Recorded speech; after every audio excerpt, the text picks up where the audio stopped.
अस्सलामु अलैकुम वरहमतुल्लाहि वबरकातुहू। मोहतरम नाज़रीन किराम, आज की वीडियो बहुत ही ख़ास है। ऐसी वीडियो है जो देखकर आप बहुत ही चौकन्ने हो जाएंगे और हैरत में पड़ जाएंगे कि आखिर हो क्या रहा है। चलिए वीडियो की तरफ बढ़ते हैं। रियाज फैशन शो में एक बड़ा तनाज़ा खड़ा हो गया है। एक शानदार फैशन शो, दुनिया भर में मशहूर डिज़ाइनर, चमकती रोशनियां और खूबसूरत लिबास, लेकिन इस चमक दमक के पीछे एक ऐसा झगड़ा छुपा था जिसने पूरे मुल्क को हिलाकर रख दिया है।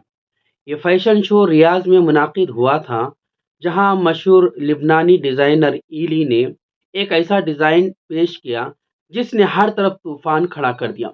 स्टेज पर एक ऐसा सियाह मकब रखा गया था जो देखने में बिल्कुल खाना काबा जैसा था। ये कोई आम फैशन शो नहीं था। स्टेज पर मौजूद मॉडल्स के लिबास ने भी लोगों को परेशान कर दिया। उनके लिबास को नाक़िदीन ने खाना काबा की तौहीन करार दिया है।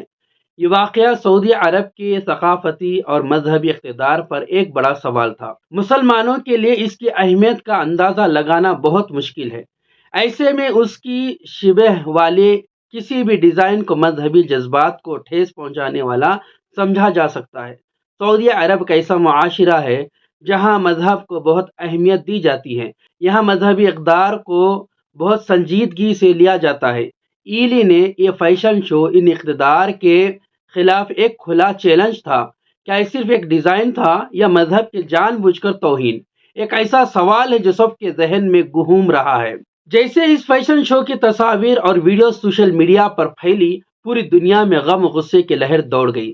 सोशल मीडिया पर लोगों ने उसकी बहुत ज़्यादा मजम्मत की।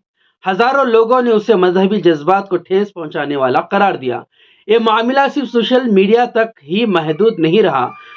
बहुत से मशहूर उलमा ने भी इस वाक़े की मजम्मत की। उन्होंने उसे एक काबिल मजम्मत और शर्मनाक हरकत करार दिया। हुकूमत पर भी फौरी कार्रवाई करने का दबाव बढ़ने लगा। ये वाक़या सऊदी अरब में मजहबी इक़्तिदार की अहमियत को वाज़ेह करता है। ये ज़ाहिर करता है कि मजहबी अलामतों के इस्तेमाल में कितनी एहतियात बरतना ज़रूरी है।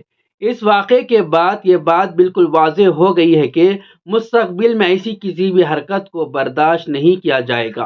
हुकूमत पर भी दबाव है कि इस तरह के वाक़यात को रोकने के लिए सख्त कदम उठाए। अब यह देखना बाकी है कि इस तनाज़े का क्या नतीजा निकलता है और मुस्तक़बिल में क्या तब्दीलियाँ रूनुमा होती हैं। मोहतरम बुजुर्गों, दोस्तों, ये आपके सामने रिपोर्ट दी गई है जो खाना काबा के और फैशन शो के ताल्लुक से बात की गई है। और इसके अंदर दो किस्म के टीम अलग होंगे। एक तो कहता है कि खाने काबा का ये डिज़ाइन बनाया गया है, और दूसरा कहता है कि एक तो बस एक स्क्रीन है जो चारों तरफ से बनाया गया है और जहाँ से फैशन में जो जितने लोग बैठते हैं उनको देख सके, उनको अच्छी तरह से नज़र आ सके।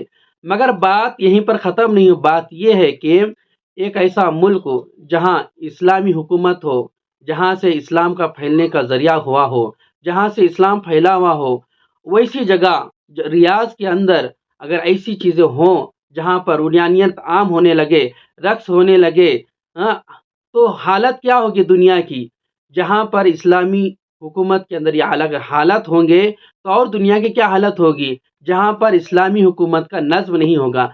तो हमें चाहिए कि ऐसे मुल्कों के अंदर ख़ासकर इस्लामी हुकूमतों के अंदर ये बातें, जहाँ पर नाच गाना हो, फैशन हो, डिज़ाइनिंग हो और उरानियत हो, इन सब को रोकना बहुत ज़रूरी है, ताकि वो जितने मुल्क हैं इस्लामी मुल्क हमारे लिए एक रहनुमा की तरह होते हैं, हमारे लिए एक मॉडल होते हैं, हमारे लिए एक रहबर होते हैं। अगर उस जगह पर ये चीज़ें होने लगी तो सोचो कि इस्लाम का हाल क्या होगा, ईमान वालों का हाल क्या होगा।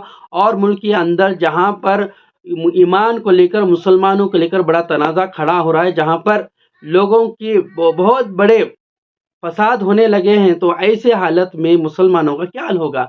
तो हमें बस यही गुजारिश है कि हम ऐसे बातों से रुकें और इन चीज़ों से बचें जिससे इस्लाम को और ईमान वालों को नुकसान पहुँचे। यही मेरे आपके लिए एक मैसेज था जो आप तक पहुँचाना था। अगर आपको ये दुरुस्त लगा तो आप ज़रूर इसको लाइक करें, शेयर करें और मेरे चैनल को सब्सक्राइब करें। अस्सलाम वालेकुम रहमतुल्लाहि व बरकातहू।